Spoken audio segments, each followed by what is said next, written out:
Hi, welcome back to the farm. My name's Roz, also known as Passion Flower, and you'll find me here each week talking about my farming and creative life. I'm going to start with the weather because that's something that I always end up covering. It has been another crazy week after I was so rugged up last week. We have had some more cold days, but we've also had some sunny, warm days and lots of high winds too.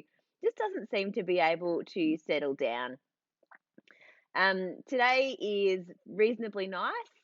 And I think I'm going to go and spend a little bit of time out in the paddock with the sheep after this before I do my editing and try and just enjoy some quiet time out in the paddock with the sheep. It is just really nice to sit with them. It's really relaxing. You can just hear the sound of them pulling the grass.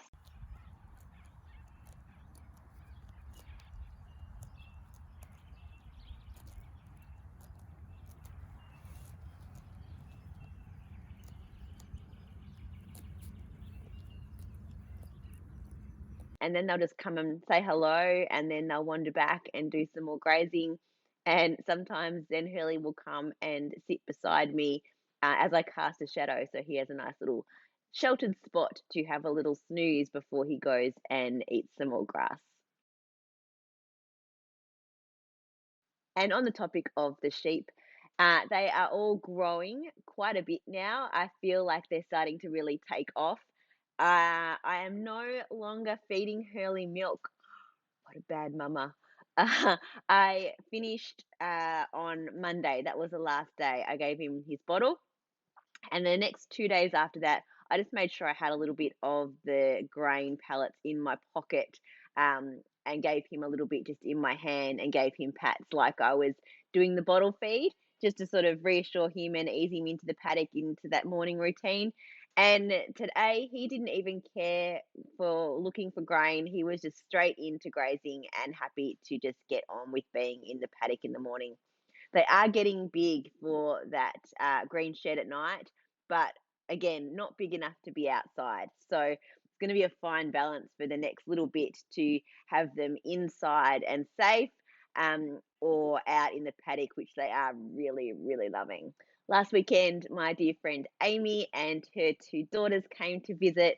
I'm not sure if they came to visit me or if they came to visit the cows and the sheep. Either way, I was happy to have them. Lots of cuddles of the animals and of each other. It was really lovely to have them here, to be able to have people here and to be able to share what I've been doing. She hadn't seen my craft space or the shed either, so that was really nice to show her around in here. And I'm sure we'll be setting up a time where she might come back and we might just have a full on craft day together, which would be fabulous. A little bit of excitement happened on that day was that Potsy decided to break the fence into the garden where the shed is. He tried in one spot and cracked the wood. And then he tried in another spot and he must have kind of got himself stuck under it and then pulled backwards.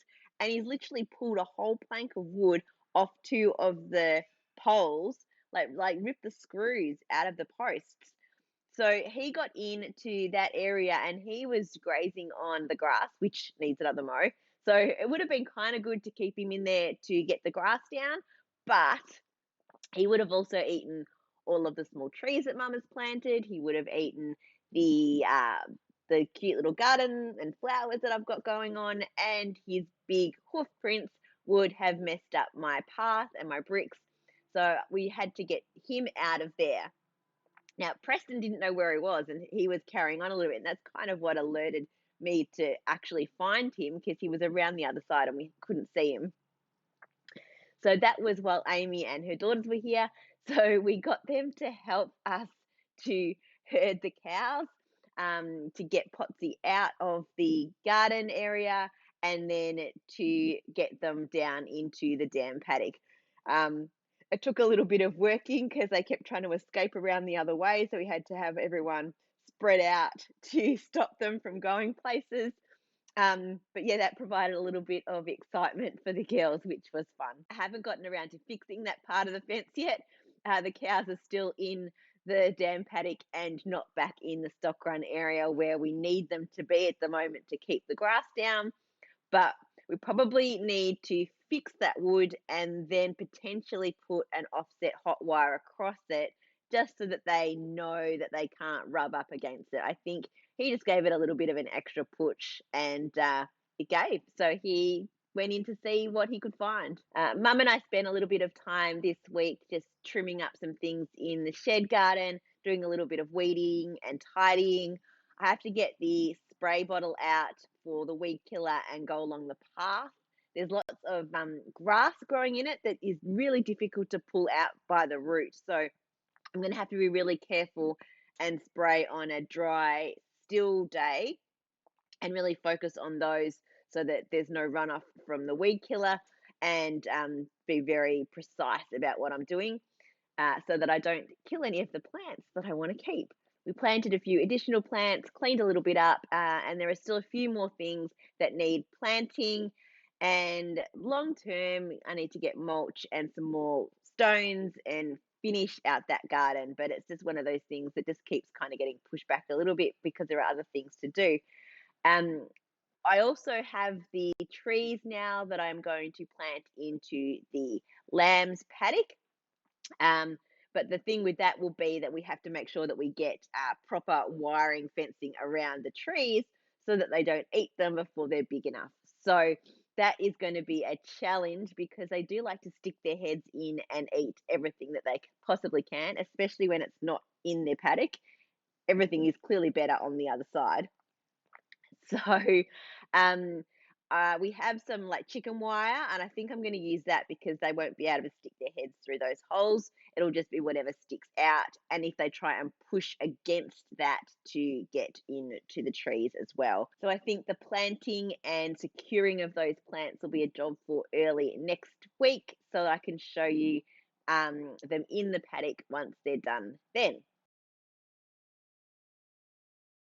Another fairly quiet week crafting wise, but I have made some progress on the expansion of the 10 stitch baby blanket. I am up to the border.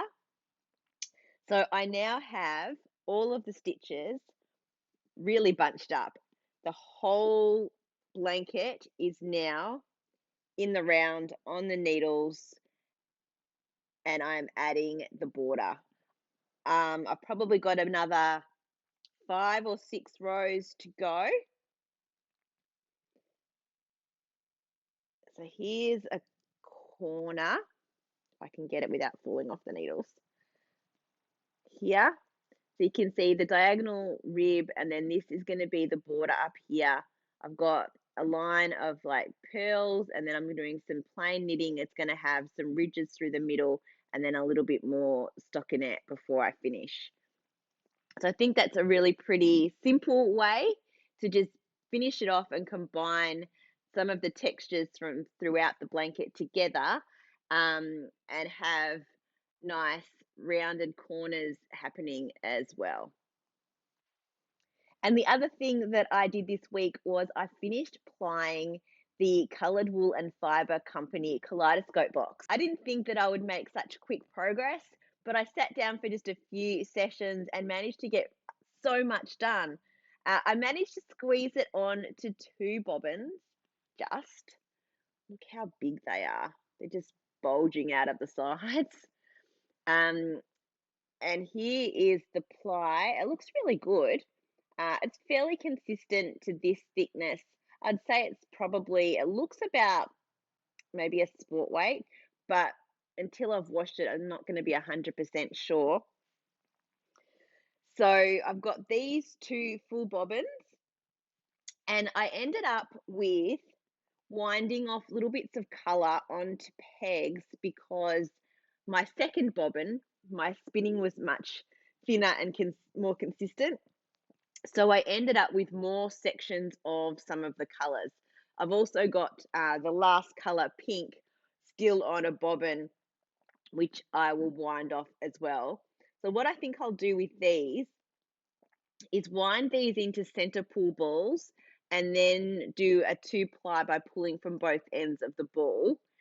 And then depending on what it looks like when I'm knitting with these is potentially cut this, add in the solid color for a section, and then go back to this because they'll be mostly marled in these color sections because the colors weren't matching up because of the length of all of these colors moving down into the next color section. So if there aren't any sections of these solid colors, I will add them in as I'm knitting to the color gradient. Hopefully that will work. I don't know that I'll have any other use for these small bits except for putting them in a project with all of this. So these will stay down here in the shed now. What I need to do is wind these off onto my skein winder and then tie them up so that they're not going to get tangled, and give them a good wash, hang them to dry, and then I'll be able to show you the finished yarn. But I really did enjoy this spin, and I feel like it's come out the way that I pictured it was going to. So I'm really happy with it. Well, that's it for another week. Thanks for spending some time with me. If you're enjoying these videos, please give me a thumbs up and subscribe to my channel. And I look forward to seeing you next week on the farm. Bye.